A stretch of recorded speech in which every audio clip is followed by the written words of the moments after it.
Welcome to Crossroads Church.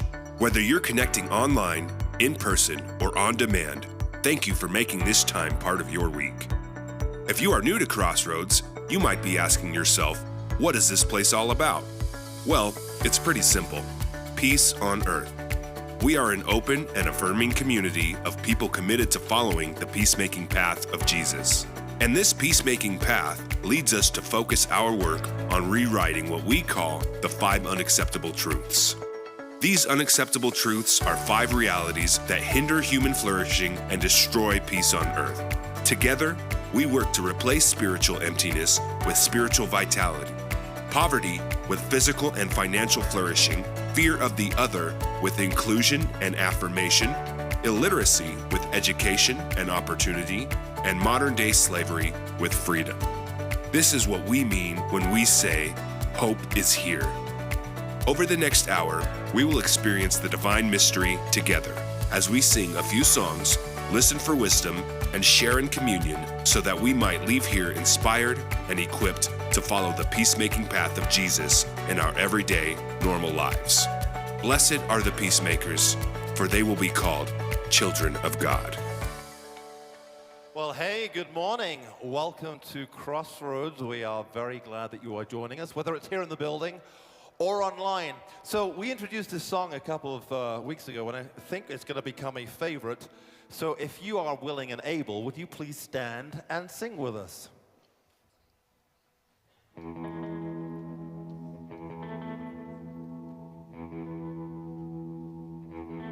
Are you singing?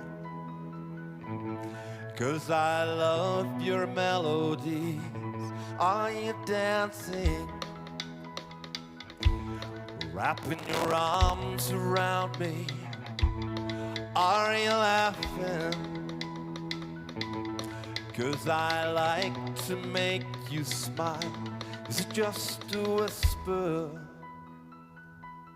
'Cause that tends to be your style. Are you screaming? This love with you, it can be kinda wild.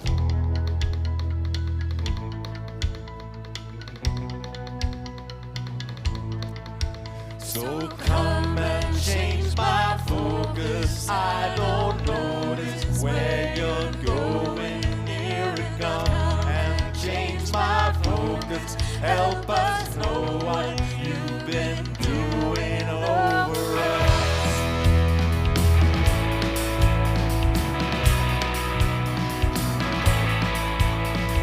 Come and change my focus. I don't notice where you're going. Here it comes and change my focus. Help us know what you've been doing over us.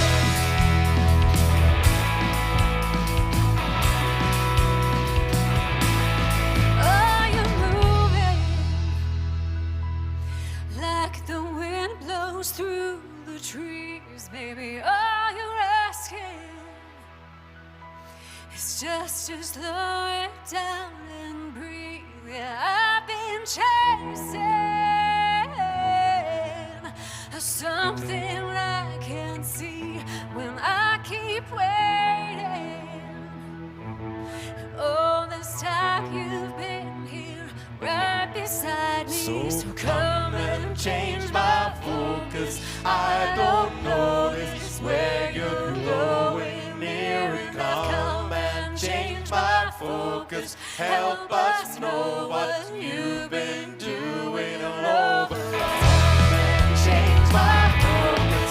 I don't notice where you're going. Here it come and change my focus. Help us know what you've been doing over us.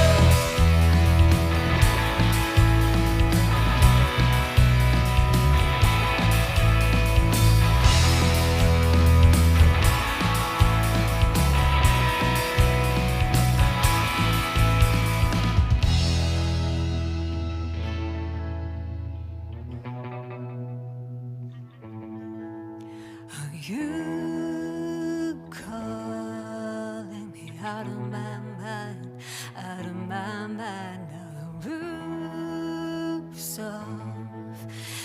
felt like desire, deep and the wild. You calling me out of my mind, out of my mind. Your love is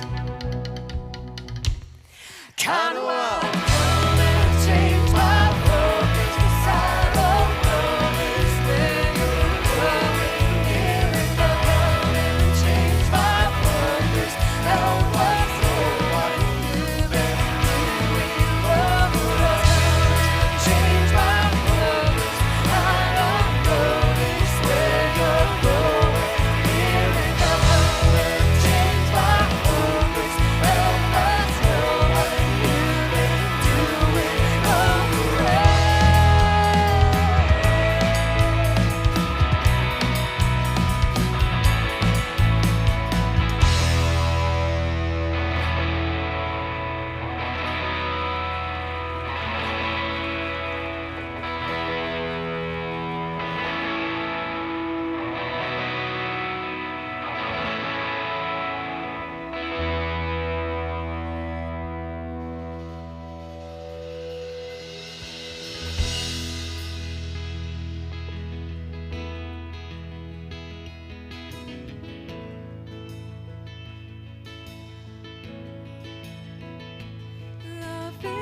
All right. Wasn't the band awesome this morning? Let's give it up one more time. Good morning, everyone. Welcome to Crossroads. You can all have a seat. My name is Jessica, and in my everyday normal life, I am a patient representative at a local hospital. Thanks for being here. I have a few things to share with you this morning. As you came in today, you should have received a program. If not, raise your hand, and a room host will bring one by. If you're new here today, welcome. You will find a few things in the program that I just want to point out. Everyone go ahead and take out that Connect card, or you can click on it in the app in the weekends section. The Connect card is for everyone to fill out every week. If you're a regular attender, just put your name and email address and check the box regular attender. If you are new here, please check the box new here and fill out as much information as you feel comfortable sharing. If this is your first time with us this morning, we have a gift for you. It's a book called The God We Never Knew. It is especially helpful if you are deconstructing ways of thinking about God that no longer make sense. So on your way out of the auditorium, you can grab a copy from one of the tables in the back, or better yet, you can come see me at the Fresh Perspective banner in the atrium following the service. I would love to meet you and discuss any questions that you might have about Crossroads. Well, this is a special morning because we are observing Ash Wednesday and the start of the season of Lent. So go ahead and grab your talk notes, and Ryan will be up in just a minute to start with the beginning of our series for Lent, The Shape of Hope.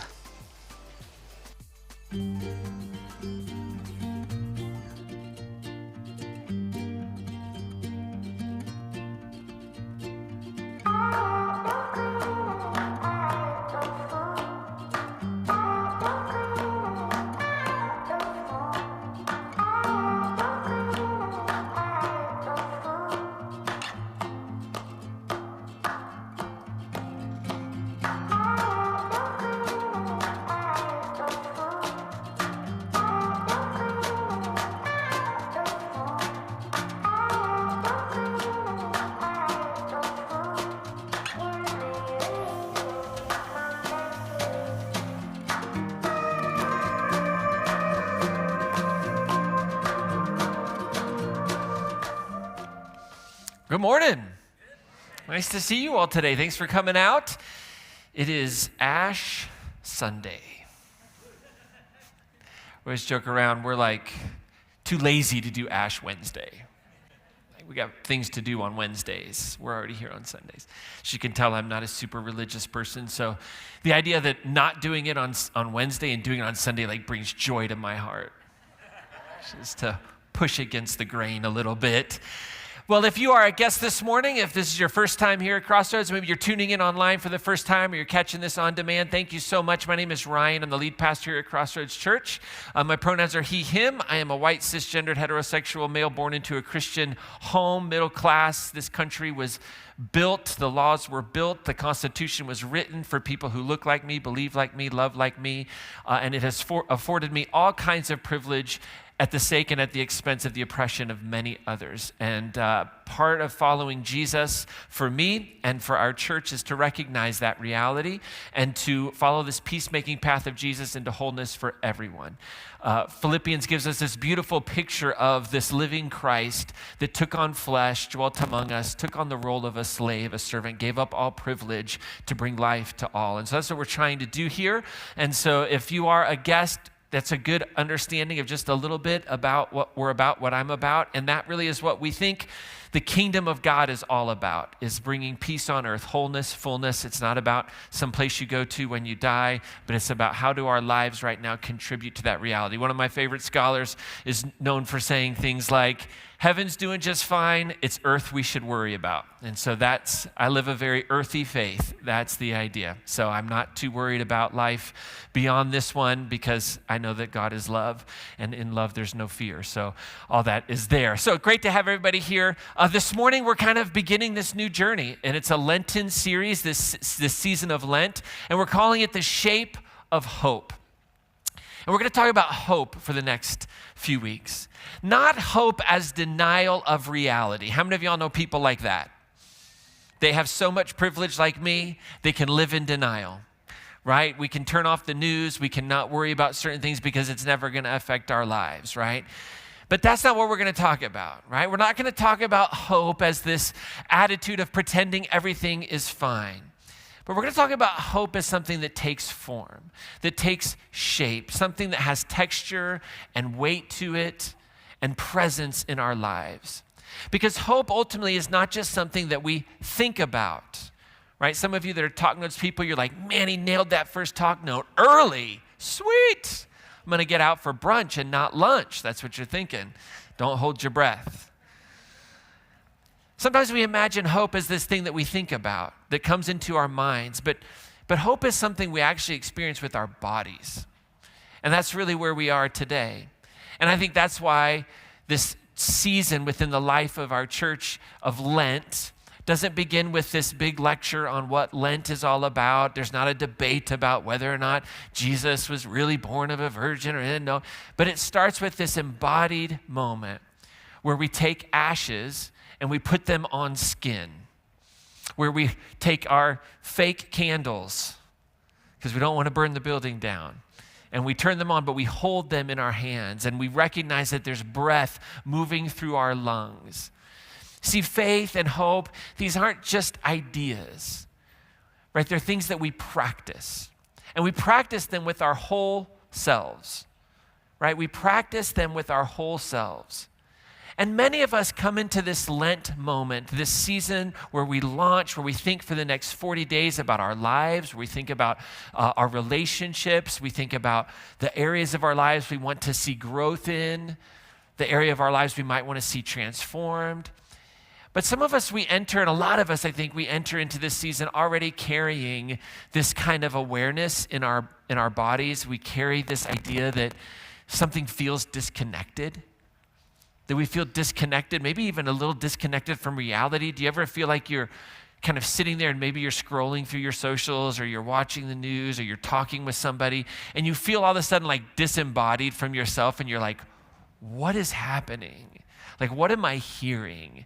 How is this being said? Am I like living in an alternate world, an alternate reality? And we find ourselves kind of disconnected, our souls disconnected from our bodies, our souls in a sense longing for something that isn't present with us right now in this moment. And so some of us sit in this space and we know like there's just something disconnected. We feel a little disconnected maybe from our idea of God. We feel disconnected from the people around us. Like there's just a gap there, a chasm there. We're not sure why. Maybe we even feel a little disconnected from our own hearts. Maybe there are longings and desires that we once had that are no longer there. And that reality, that feeling of disconnectedness is why this moment matters, why this morning matters, why Lent matters. Because Lent really begins with this idea of imposition of ashes as a telling of the truth. It's a speaking of truth. It's a regrounding of ourselves into honesty, and it's meant to happen without shame. Unfortunately, that's not necessarily how it always happens, but it's meant to happen in a space that's free from shame. And it's interesting that the story of our faith tradition, right, the story that begins it all is a story that doesn't begin with rules, but it begins with breath.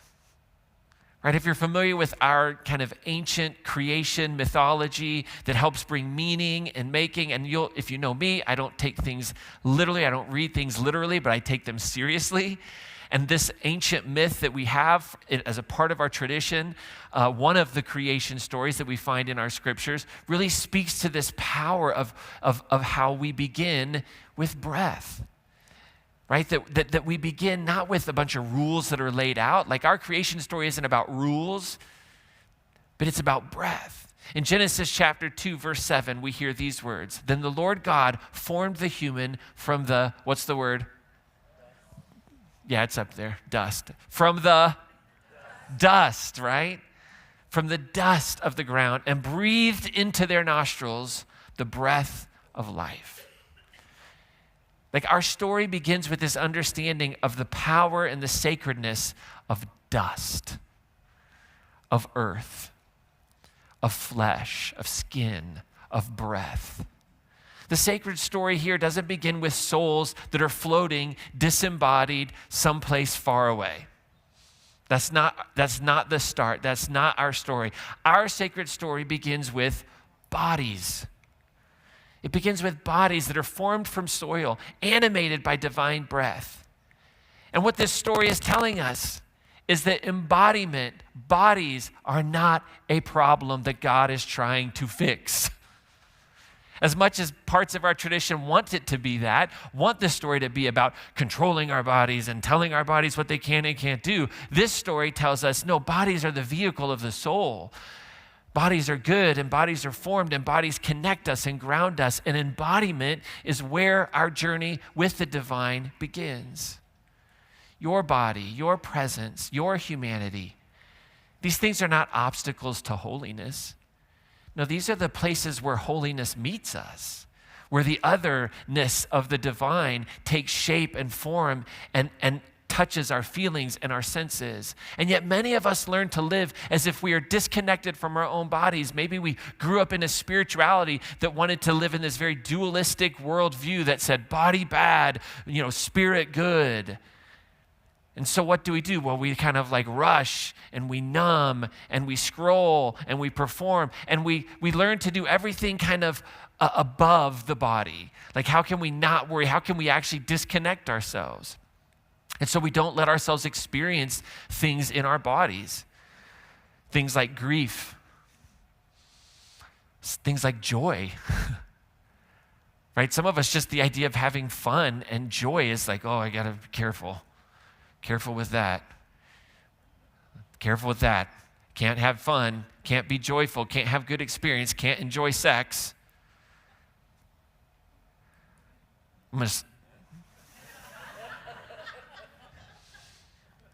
I'm going to just let that one sit for a second. Right? I mean, I don't know. Like, if you grew up in an environment that was like, we don't talk about this stuff. Right? The body, like, we just got to control the body. We have to beat the body into submission. But our story begins with the body. Begins with the body being good. But sometimes spirituality, life, our traditions, people around us, things, they form us. And all of a sudden we find ourselves disconnected from truth. Disconnected from who we are. Scholar and theologian Barbara Brown Taylor, she writes this book kind of like reimagining and rethinking and talking about sin again. How many of y'all love the word sin? How many of you are like, Ryan, I wish you would preach more on sin, right? And sin gets a bad rap, right? Sin is often, she writes, misunderstood as this moral scorecard. How many of you, like, that's kind of when you hear the word sin, that's what you think of, like moral scorecard. What I did or didn't do that was right or wrong. And when I do something wrong, I've sinned, and it's very active. And when I do this, and I've disappointed God or I've disappointed someone else, right? And she says, listen, that's really a misunderstanding, right? When we think of sin as a list of our failures that just get tallied up, like, we're misunderstanding really the beauty and the power of the concept of sin and how it can shape us into betterment, how it can call us into something more beautiful. And she invites us in her work to think about sin differently. And she says, sin too often really is thought of as rule breaking, but at its root, it's disconnection. It's disconnection. Sin is this idea, this space of disconnection from the divine, however we might imagine or think about that. Sin is like this disconnection from one another, when we miss one another, when we're harming one another. It can be disconnection from our own bodies and our own desires. It can be the disconnection from the truth of who we are and our lives.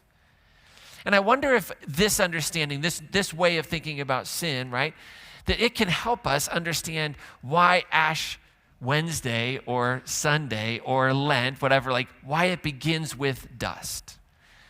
Because it reminds us and it takes us back to where connection first began, right? The connection of soul and breath and body. And it all began in this like space of earth and dust, in a garden that was filled with curiosity and anxiety and blame and fear and shame. And isn't that our lives? Just earthy, dusty spaces of fear and joy and excitement and anxiety and blame and shame, and ashes kind of bring us back to that moment. One chapter later in Genesis chapter 3, verse 9, in the moments like after the rupture enters the story, the eating of the forbidden fruit, when that takes place, in that moment, part of the story is really amazing. Like this God who is the creator in the story comes down to the garden and is walking around, and God asks the question, "Where are you? Where are you?" Because the created, the beloved ones are hiding. Notice what God doesn't do in the story. God doesn't start with accusation. God doesn't say, "Why are you hiding? I know why you're hiding." God doesn't start with accusation. God doesn't start with shame in the story. "You better hide from me." No. Starts with this question, "Where are you?" It's a beautiful question for a day like today, because it's a relational question. Why are you not here with me? Where are you? Why are you distant from me? Why are you hiding? And in this space, it's this question that Lent kind of sets right in front of us. Lent for the next 40 days just kind of asks us this question, where are you? And maybe that's a good question for all of us to just hold for a moment. If you're a note taker, if you're a fill-it-in person, if you have your phone, just write that question down, where am I? And maybe that's the question we ought to hold through this season of Lent. Where am I? Where am I in the relationships of my life? Where am I in the relationships with family? Where am I in the relationship with friends, with coworkers, with myself, with the divine, with my church? Where am I in these relationships? What is my hope for them? Am I hiding somehow inside of these things? Where am I in my own story? And Ash Wednesday is not about pretending everything's fine. Lent is not the season to just assume my life is great. Lent is not a season. Ash Sunday, Ash Wednesday is not about pretending that we're these strong people, that everything is good. It's actually the exact opposite. Lent is a season where we locate ourselves honestly. And we recognize that we're locating ourselves, at least here in this faith community, before love. That we recognize I can be honest about where I am, my thoughts, my hopes, my fears, my dreams, my failures, my shortcomings. I can be honest about all that stuff because I'm being honest with it before love. This great mystery that we call God. Pure, radical love that provides the space for the kind of honesty that can transform us, that can call us into ourselves. And it's important that we recognize that, because sin, right, at its deepest level, right, this theological idea, sin at its deepest level is not that we've done something wrong. Tally it up. Somebody's got to pay the price. This idea of rights and wrongs and ledgers and the banking model of of spirituality. But it's this idea that in the wounds of our lives, right? The way I talk about sin a lot, the way we talk about sin inside of our Fresh Perspective is this idea of wounds, right? That when I am wounded from sin, when sin wounds, right? When I live in that space of disconnected, right? The idea that when I experience a wound, I'm disconnected from that person or that thing that I experience it from. When I give the wound, I disconnect myself. Does that make sense? No? We can stay here all day. It's an important concept. I want to move from theory to practice. So I want to make sure you understand this, right? So think of it real concretely, right? Just look who's with you. Look at the person who you came with today. If you came with somebody, if you didn't come with somebody, look at whoever looks like the worst person in the room. Why are y'all looking at me? That was just rude. Okay. So listen. Okay. Heavy topic. You got to bring some lightness into it. Little tip of the trade. Think about a time where that person who means something to you, significant meaning to you, said something, neglected, did something and it wounded you? Did you feel closer to that person in that moment, or did you feel farther away? Embodied feeling, real, true feeling, like, right? Most of the time, it doesn't draw us together, right? When we get called a name, when we are forgotten about, that doesn't just make, oh, I just feel so loved. It's actually the opposite, right? And in that experience, what do we tend to do? The garden story tells us what we do. We hide. And our disconnection is about hiding because we don't trust love, right? Because our understanding of love can be very fragile, right? And that's why it's important to recognize and to hold this really beautiful understanding. I think one of the most inspired passages in all of our scripture is God is love. Because that provides the sense of security that at least with the divine, I can bear all of who I am. Every wound I have ever experienced, every wound that I have made possible for others to experience. And when we experience that woundedness, when we experience that disconnect, and we hide behind busyness. How many of you get real busy when you just start to feel a little anxious about life and disconnected? You're just like, I gotta fix something, I gotta get busy. We hide behind distraction, we'll scroll, we hide behind self-protection. These are all the spaces that we hide, and we settle for distance because closeness feels risky. Because to try and come back together, to try and deal with that wound, deal with that hurt, gosh, because we question the significance, or we question the radical nature of the love that person might have for us.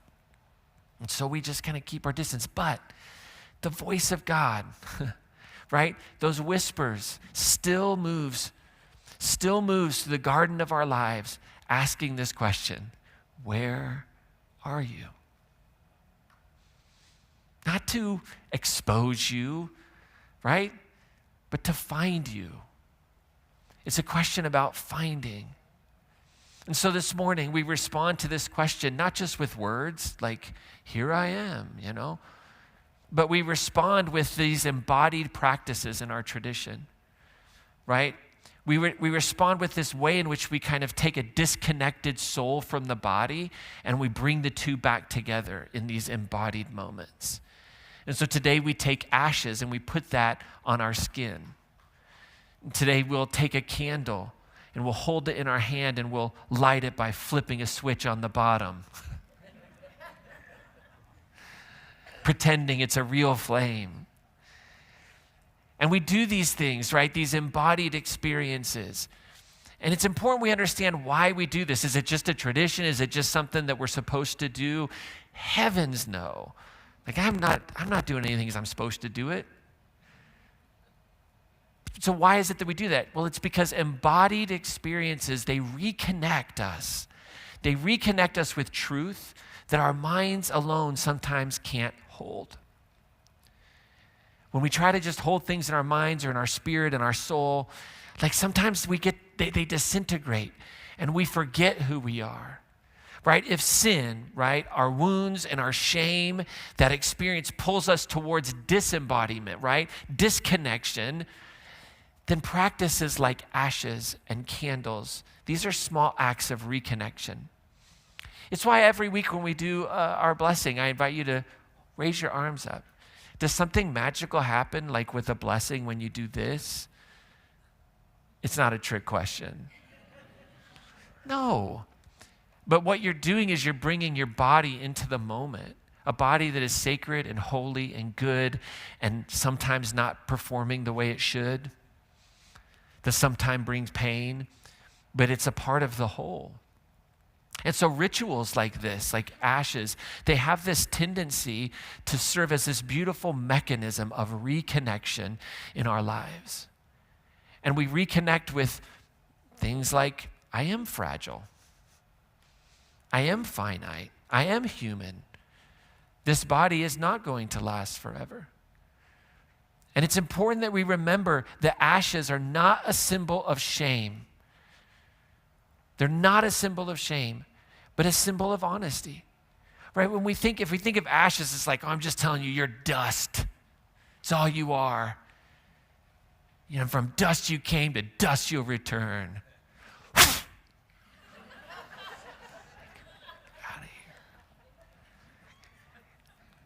Don't even try to be a good person. You're just dust.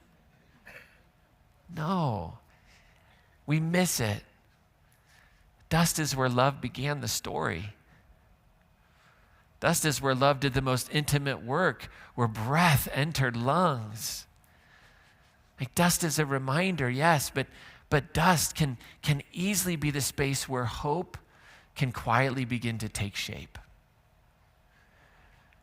Because in dust, we recognize our need for one another. We recognize our need for love, our need for the divine. Death is our honesty. It's our humility. It's our naming of need. It's our naming of that I can't be self-sufficient, that I am in some ways dust, that I will return to dust.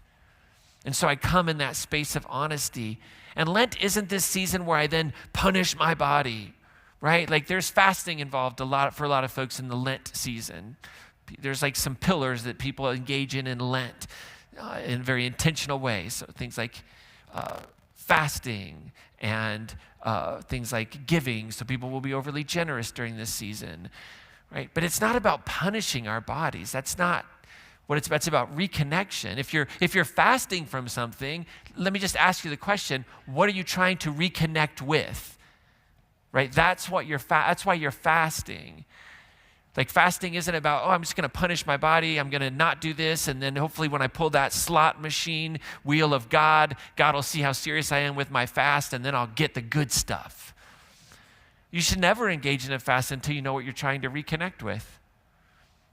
Right? Because fasting is this idea of refocusing energy. Right? And it doesn't have to be food, right? If you want to engage in a fast during Lent, like some of us maybe should just like engage in a fast of gossiping. Some of us should engage in a fast of poor self-talk. Stop beating ourselves up for at least 40 days. Some of us should, you might find something you want to fast, but you have to say, well, what am I trying to reconnect with in this fast, in this giving up? Willful giving up is because I want to take that energy and focus it on this reconnection that I want to take place in my life. And it's important to remember that when we talk about this other big word that oftentimes is attached to sin, and that is salvation, right? That salvation then is not an escape from our humanity. It's not an escape from the world, but it is the connection of our humanity to divine love. Right? That's the beauty of faith, is just this faith of a mustard seed, to just believe just a little bit that you are fearfully and wonderfully made, that you are held and loved and of infinite value, and that none of those things that I just said have anything to do with anything you have ever done and ever will do. It's just a statement of fact and reality. You never were separated from God. You never have been disconnected. It's just a lie. It's a lie that's very easy to believe in. And so salvation is this saving from that lie of separation. And we see this in Jesus. We see in Jesus that divine love, right? Divine love doesn't just stand off at this distance, diagnosing what's broken in us. What's the beauty of the story of Jesus as it connects to Lent and goes back to Christmas? Is that the universal Christ, this living divine reality that is this great mystery, our tradition says, took on flesh, took on dust, was formed out of the dust. The story tells us that love enters it, that love meets us in the dust. But it doesn't end with the ashes, right? Because Jesus came and he spoke words and he produced actions of hope. And this series that we're in is going to explore some of those encounters that Jesus had with real people and what they offer us and how they show us how hope can take shape in our lives through these encounters with Jesus, through these encounters with love. And so Jesus, he speaks words that move people forward. And one of the things that Jesus said that we get recorded in the Gospel of Matthew. In Matthew chapter 5, Jesus said this. He looks at this group of folks that are following him, that are trying to live their best lives, that are trying to just be a force for good in this world that feels and felt like it was just against them. And Jesus looks and says, "You are the light of the world." He goes on and says, no one lights a lamp and hides it. Right? Do you see that movement, right? Genesis reminds us that we're dust. This is where we come from. This is important, that you are a body. Your body is sacred. Your body is a gift. It's not perfect. Genesis reminds us of that. Answers the big existential question. The folks who wrote Genesis are answering this big existential question. Why does the body not last, right? That's part of why that story is there. But Genesis kind of reminds us this. It reminds us that love seeks us when we hide, right? And Jesus comes and says, don't hide, shine. Don't hide the light, you shine. So Jesus reminds us that we're meant to shine together. And where is it that you and I can shine? Who is it that you can shine for? And so during this Lent season, I want to bring you to that question. As dust that's been formed into a body that's not meant to hide, but as Jesus would say, is meant to shine, like, where can the love of God shine through you this Lent season? Who is it in your life that could use hope? Not an invitation to Easter service, okay? I mean, by all means, feel free to do that. But if all you think this is about is inviting someone to Easter service, like, we have failed miserably, I have failed miserably in forming you as mature spiritual beings, okay? That might be a part of the process, and that's fine. But I'm going to tell you right now, like, your kitchen table is a far more important location for hope than the communion table for a lot of people. And I just kind of have this belief that we shouldn't be inviting people to church until we've invited them into our lives. So who is that in your life? Where is there a space that you feel a hint of darkness, that your presence could bring light? And so today, not only are we going to receive ashes, but we're going to give you the opportunity to light a candle on the sides of the room as just a symbol of that one person. And you hold that person in that space. And guess what? Maybe the candle you're lighting, maybe the person who needs hope that you're holding is you. And that's okay.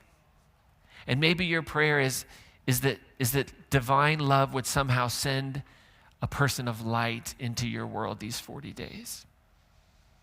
And that's beautiful and wonderful. And remember, being light isn't about being in control, telling someone what to do, how to experience life better, stop doing this, start doing that. Please don't do that. It's just about presence. It's about presence. That's what light is, right? Light doesn't overwhelm the space. When light overwhelms the space, it's called a fire. Right? But when light is just present in the room, illuminating, you don't think about it until it's gone. And so it's just about presence. It's about holding hope in this visible form in this space. And so turning one of these candles on today is just this small embodied way of saying to someone, love is still here. Love is still here. Hope is still possible. Connection is still alive. Because here's what this whole series is about, really. Hope takes shape when love is visible. When love becomes visible in a person's life, hope can begin to form. So in just a few moments, you're going to be invited, for those of you that are able to come forward to receive ashes. If you're not able to come forward, one of our folks who are imposing ashes will come and simply ask you if you would like that. You're welcome to say no, by the way.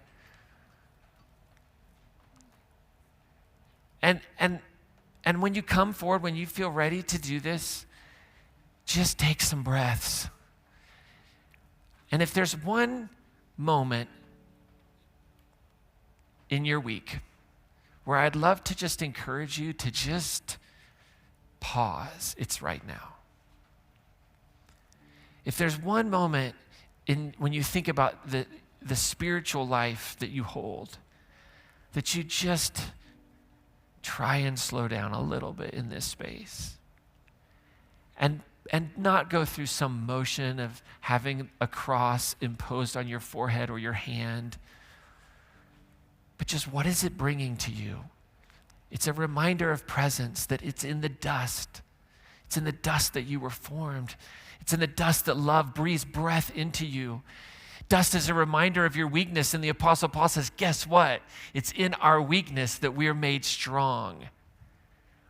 The gospel turns it all on its head. It's only in your humility, it's only in the recognition of our dustiness that we can shine with the love and the hope of Jesus.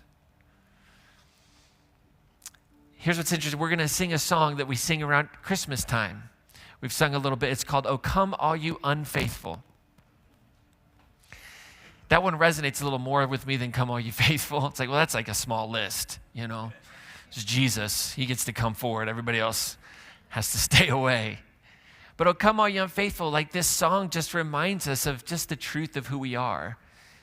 Just embodied souls trying to navigate this space.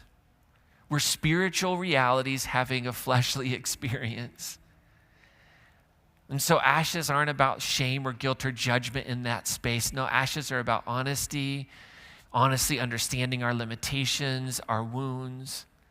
And so this reminder of the Christmas story is important because it's all intertwined. Jesus is born of dust and takes on flesh. And this birth of the living Christ brings hope to us into our lives. And that's what Christmas is all about. Peace on earth, this announcement. But as we travel through, life still happens. Yes, peace on earth, we're working towards that, but life still happens. Death still happens. But resurrection does too. And so the liturgical year and these things are important because they can help us reconnect all of that truth, all of that reality, all of that complex messiness of life.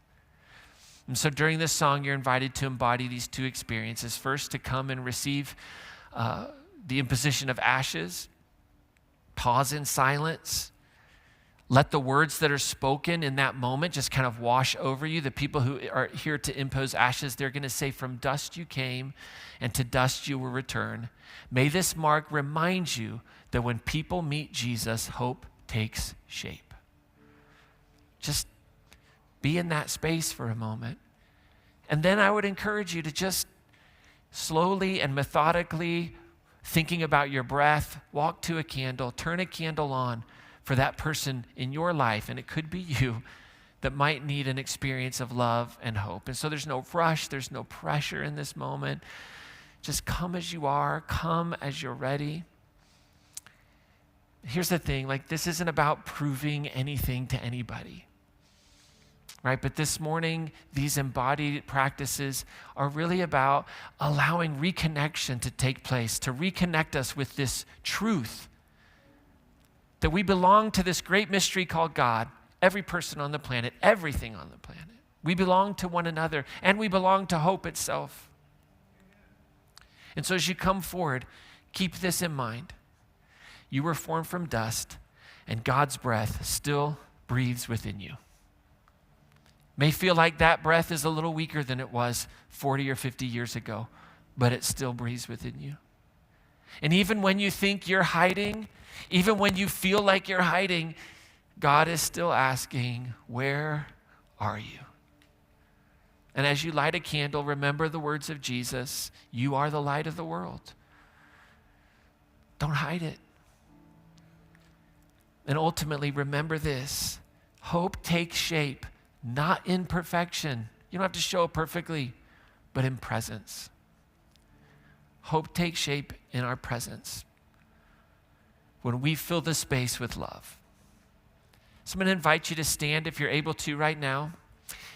We have folks that are imposing ashes all over this space. So there's 2 in the back. There's 2 up here. For those who need ASL interpretation, we have one of our interpreters alongside as well.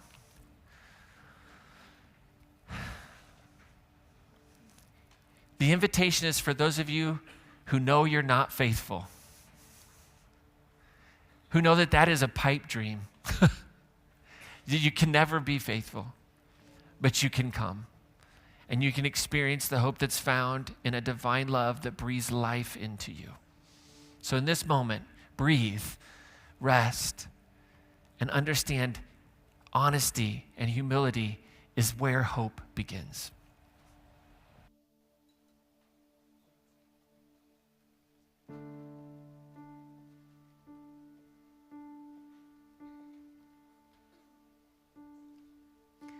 Oh, come, all you unfaithful, come, weak and unstable, come, no, you are not alone. Oh, come, barren and waiting ones, weary of praying, come, see what your God has done. Christ is born, Christ is born, Christ is born for you.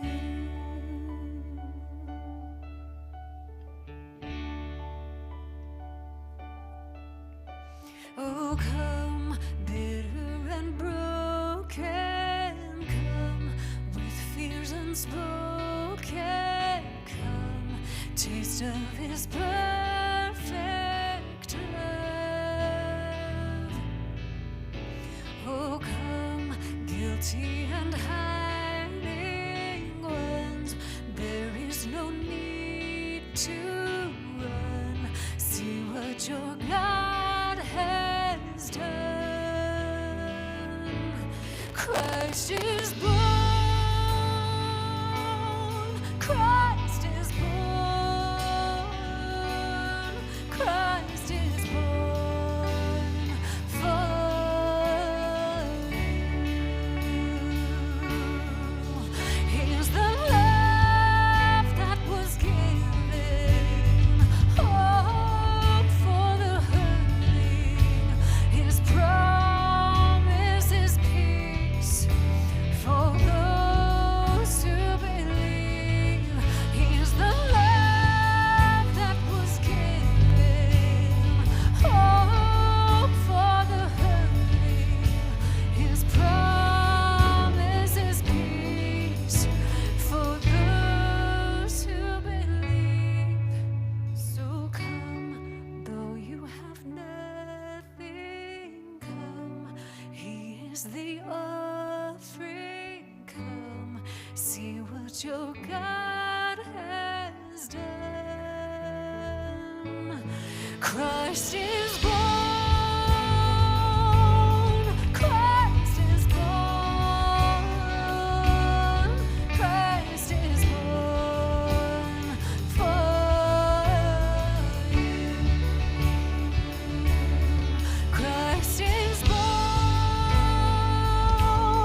Christ is born, Christ is born for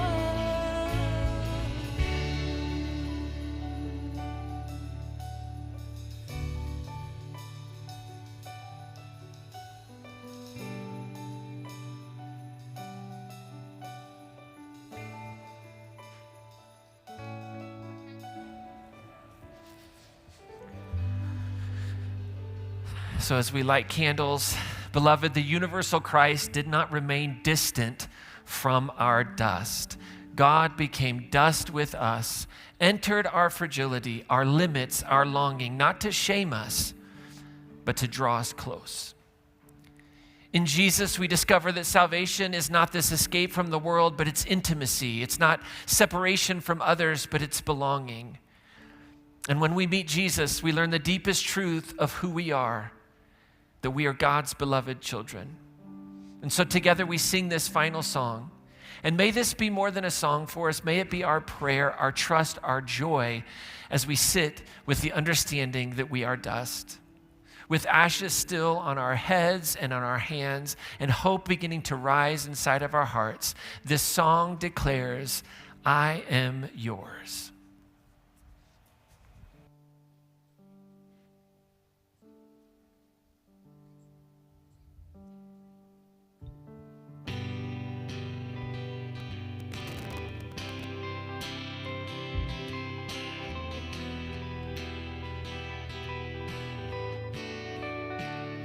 Sometimes I'm under starlit sky, but I'm feeling more like dirt.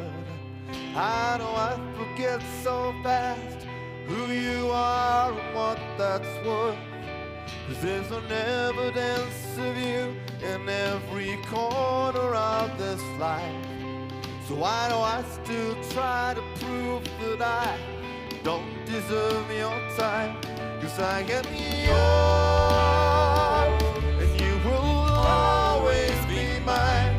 Seems like madness, I'm invited to the table by your side. 'Cause I am yours, and you will always be mine. I am one whose one ambition is to dance with my divine. 'Cause I am yours. You are, you are, you are, you are mine. Sometimes I'm walking on a ledge and I'm afraid to just look down. It's like I think I'm in control. I'm giving gravity the doubt. But you love me where I am enough for you to not look back. And it's the only kind of love that I have ever felt like that. 'Cause I am yours, and you will always be mine. Seems like madness, I'm invited to the table by your side. 'Cause I am yours, and you will always be mine. I am one whose one ambition is to dance with my divine. 'Cause I am yours. You are, you are, you are, you are mine.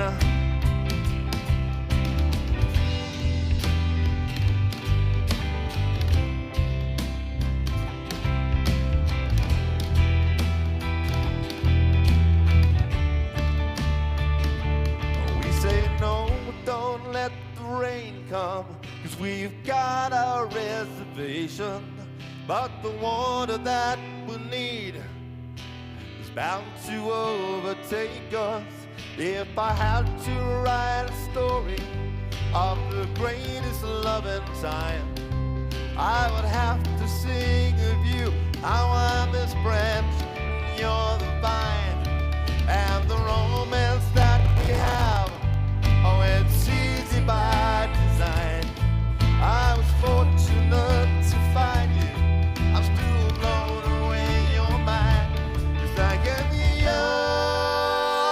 yours, and you will always be mine. Seems like a madness, I'm invited to the table by your side. 'Cause I am yours, and you will always be mine. I am one whose one ambition is to dance with my divine. 'Cause I am yours. You are, you are, you are, you are mine.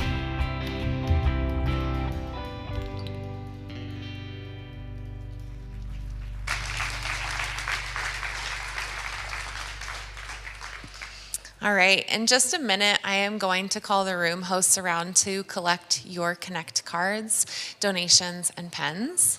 So while you're getting that ready, I want to remind you about our Lent journey. If you would like to participate in the daily reading during the season, we are using a book called Outgrow, which is a resource from our denomination, the UCC. Even though Lent officially began this past Wednesday, it's not too late to jump in.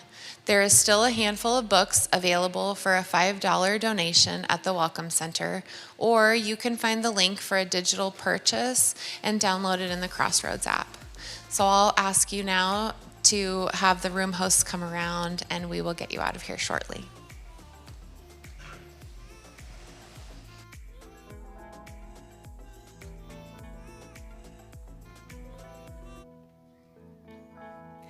You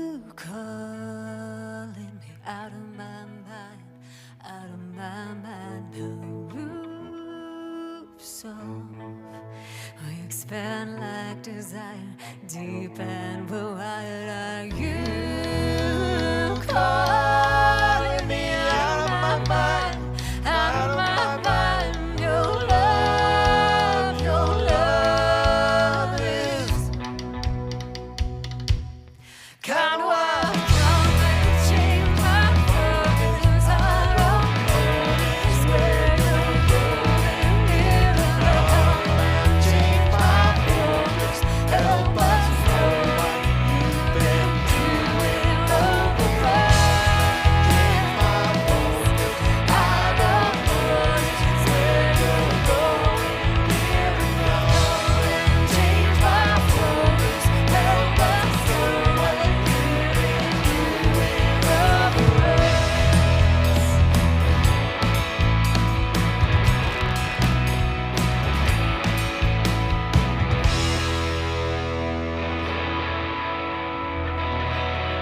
All right. Well, go ahead and stand on up if you can this morning. I want to thank all of our volunteers that made today possible, whether it was volunteering today or those folks that came in and got programs ready and stuffed programs and prepared the ashes and got the candles set up. And for those that are volunteering, investing in the lives of our babies and our preschoolers and elementary and students out there, and for all of our tech and our band, thanks everyone for making this week possible. I want to thank those of you that give every week generously and regularly to help make sure that this ministry and this work keeps moving forward and has a significant space in our community. So thank you. And I have a blessing for you today. So if you wouldn't mind lifting up your arms if you feel so inclined to do that. May this Lent season be a season of honesty and not shame. May you have the courage to tell the truth about where you are without fear that love will turn away from you. And may the ashes you carry today remind you that you are formed from sacred dust, fragile, finite, and infinitely held. And may hope take shape within you as your body and soul find their way back to one another through breath and silence, through candlelight and touch, through every small ritual that reconnects you to the truth of who you are. And as you walk these 40 days of Lent, may you notice the face of one person who needs light, one name, one story, one life that you are invited to hold gently before God. And may your presence become a quiet flame. May your kindness become a doorway of hope. And may your life, embodied, honest, and open, shine with a love that refuses to hide. So go into this season marked with dust, carrying this light into your everyday, normal, peacemaking life, trusting that even now, hope is taking shape in you and through you. Amen. Have an awesome week, everyone.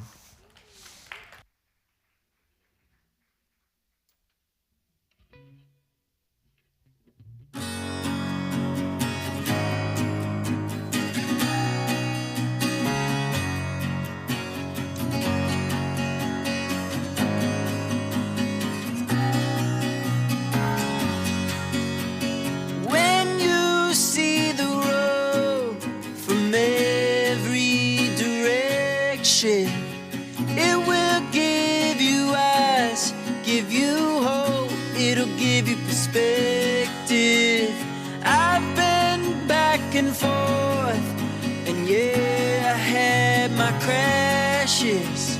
Now I've seen the road, it goes every direction.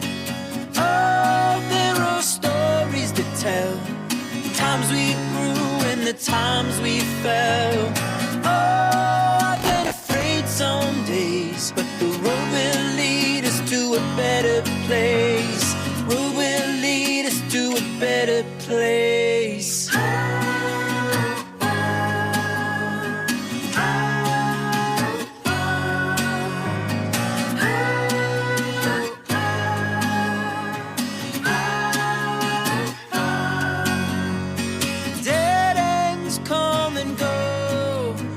Toward the horizon, up ahead you'll find a peace of mind, relief from the trying. I have burned a bridge, wrecked in a ditch, had to ask forgiveness. Dead ends come and look toward the horizon. Oh, there are stories to tell, the times we grew and the times we fell. Oh, I've been afraid some days, but the road will lead us to a better place. Road will lead us to a better place.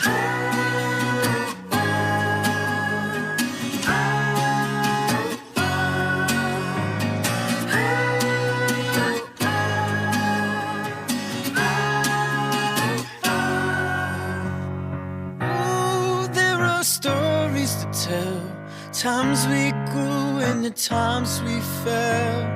Ooh, I've been afraid some days, and the road will lead us to a better place. Oh, there are stories to tell, times we grew and the times we fell.